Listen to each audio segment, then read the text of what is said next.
ఈ రోజున సొసైటీలో పిల్లలు తల్లిదండ్రుల నుంచి ఏం ఎక్స్పెక్ట్ చేస్తున్నారు? వాస్తవంగా అనుకుంటాము, తల్లిదండ్రులు పిల్లల నుంచి ఎక్స్పెక్టేషన్స్ ఉంటాయి కదా, పిల్లలకి తల్లిదండ్రుల నుంచి ఏముంటాయి, అడగకుండానే అన్నీ చేస్తారు కదా పేరెంట్స్ అనే ఒక మిత్లో మనం ఉన్నాం. కానీ మారుతున్న కాలాన్ని బట్టి, పరిస్థితులను బట్టి, ఒకప్పుడు ఇంట్లో భార్య భర్త ఇద్దరిలో ఒకరు ఉద్యోగం చేసేవాళ్ళు, ఇంకొకరు ఇంట్లో ఉండి పిల్లల్ని ఆలనా పాలన చూసేవాళ్ళు. కానీ ఈ రోజున అవసరాల దృష్ట్యా వైఫ్ అండ్ హస్బెండ్ ఇద్దరూ పనిచేయాల్సిన పరిస్థితి ఏర్పడింది. సో ఈ సిచ్యువేషన్లో పిల్లలకి మనం అందుబాటులో ఉండటం అనేది కష్ట సాధ్యమవుతుంది. మరి ఇలాంటప్పుడు ఇంట్లో ఉండే పిల్లలు వాళ్ళ తల్లిదండ్రుల దగ్గర నుంచి ఏమి ఎక్స్పెక్ట్ చేస్తున్నారు అంటే, మేజర్గా మోర్ ఇంపార్టెంట్లీ ఫస్ట్ వచ్చేసండి టైం. పేరెంట్స్ టైం కొంత దొరికితే చాలు అనుకున్న పిల్లలు ఇవాళ సొసైటీలో చాలామంది ఉన్నారు. గుడిసెలో ఉండే వాళ్ళ దగ్గర నుంచి అంబానీ ఫ్యామిలీ దాకా తీసుకున్న చాలామంది పేరెంట్స్ వాళ్ళ పిల్లలకి వాళ్ళకి కావాల్సిన క్వాలిటీ టైంని ఇవ్వలేకపోతున్నారు. ఎగ్జాంపుల్ కనుక చెప్పుకోగలిగితే, కూలి పనులకు వెళ్ళే వాళ్ళు ఉన్నారు, ఆ పని చేసుకోకపోతే వాళ్ళ లైఫ్ నడవదు, అందుకని చెప్పి పిల్లలు వదిలేసి వెళ్ళాల్సిన పరిస్థితి. పిల్లలు స్కూల్ నుంచి ఇంటికి వచ్చే వరకు కూడా వాళ్ళ పనులు ముగించుకొని ఇంటికి రాలేని పరిస్థితి. అలా ఇంటికి వచ్చినా వాళ్ళు చదువుకోవటంలో సాయం చేయలేని పరిస్థితి. ఇదే ఎగ్జాంపుల్ కనుక కాస్త మార్చగలిగితే, హైలీ ప్రొఫెషనల్స్ ఉన్నారు, చాలా చదువుకున్న వాళ్ళు ఉన్నారు. వాళ్ళు ఏంటంటే వాళ్ళ ప్రొఫెషన్స్ దృష్ట్యా, ఇందాక కూలి పని, ఇక్కడొస్తే ఒక ప్రొఫెసరు, డాక్టరు, లాయరు, ఏదైనా తీసుకోండి, వాళ్ళ వృత్తిరీత్యా వాళ్ళు బిజీ అవ్వటం వల్ల పిల్లల్ని పట్టించుకోలేకపోతున్నారు.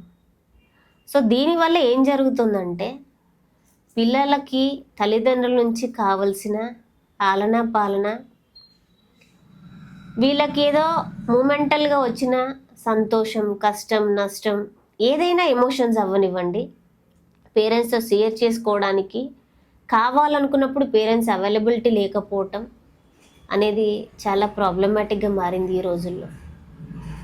So this is all about time. ఇంకా మాట్లాడితే పేరెంట్స్ అటెన్షన్. టైం ఇస్తారు, కానీ వాళ్ళు ఏం చేస్తున్నారో పట్టించుకోరు. వాళ్ళ మానాన వాళ్ళని వదిలేయటం, వాళ్ళు సరిగా ఏది చేసినా చేయకపోయినా ప్రాపర్ గైడెన్స్ లేకపోవటం, ఇవన్నీ కూడా పిల్లలకి కనుక సరిగా ఇవ్వకపోయినట్లయితే ఖచ్చితంగా వాళ్ళు తొవ్వ తప్పటానికి, అంటే రాంగ్ వేలో వెళ్ళడానికి అవకాశం ఉంటుంది. టైం ఇవ్వాలి, ప్రాపర్ గైడెన్స్ ఇవ్వాలి. ఎట్ ద సేమ్ టైం పిల్లలు చిన్న చిన్న అచీవ్మెంట్స్ కనుక ఉంటే వాళ్ళని పేరెంట్స్ మెచ్చుకోగలగాలి, పొగడగలగాలి. అంటే సహజ గుణం ఏంటంటే పేరెంట్స్లో, నాకు 5th ర్యాంక్ వచ్చింది మమ్మీ అంటే, పక్కన రణ్ధీర్కి 1st ర్యాంక్ వచ్చింది, లాస్యాకి 2nd ర్యాంక్ వచ్చింది, మరి నీకెందుకు 5th వచ్చింది అంటారు. కానీ ఇంతకు ముందు వాడి పర్ఫార్మెన్స్తో వాడిని ఇప్పుడు కంపేర్ చేసి బెటర్మెంట్ ఉంది అని అప్రిషియేట్ చేసే స్థితిలో పేరెంట్స్ ఉండట్లేదు. సో ఈ కంపారిజన్ అనేది పిల్లలకి చాలా తలనొప్పిగా మారింది ఈ రోజున. వాళ్ళు ఏది అచీవ్ చేసినా వీళ్ళు ఇంకో దాంతో మాట్లాడుతున్నారు. అంటే one way or the other way పిల్లల్లో ఉన్న ఫాల్ట్స్ని వెతకటానికి ట్రై చేస్తున్నారు, కానీ వాళ్ళ చిన్న చిన్న అచీవ్మెంట్స్ని ఎంకరేజ్ చేస్తూ ఇంకా ముందుకు వెళ్ళేలాగా చేయటం లేదు. ఇన్ ద సేమ్ వే ఇప్పుడు మనం మాట్లాడుకున్నట్టు కంపారిజన్ కుదరదు, వాళ్ళకు టైం ఇవ్వాలి, అర్థం చేసుకోవాలి. ఇంకా మాట్లాడితే వాళ్ళు ఎడ్యుకేషన్లో ముందుకు వెళ్ళటానికి కావాల్సిన ప్రాపర్ గైడెన్స్ కూడా పేరెంట్స్ దగ్గర నుంచే ఫస్ట్ రావాలి. ఎందుకంటే mother is a first teacher, teacher is a second mother అనేది మనం చాలా సందర్భాల్లో చెప్పుకుంటూ ఉంటాం.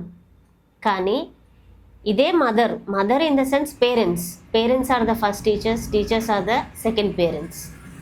మరి ఈ మదరు ఈ చైల్డ్ని ఎంతవరకు ప్రాపర్గా గైడ్ చేస్తుంది, సమాజానికి వాడి కాంట్రిబ్యూషన్ ఇవ్వటంలో ఆ మదర్ లేదా పేరెంట్స్ యొక్క పాత్ర ఎంతవరకు ఉంటుంది, పిల్లలు పేరెంట్స్ కలిసి ఎంతవరకు ప్రొడక్టివ్గా పనిచేయగలుగుతున్నారు అనేది కనుక మనం అంచనా వేస్తే ఖచ్చితంగా పేరెంట్స్ రోల్స్ ఏంటి అనేది మనకు అర్థమవుతుంది.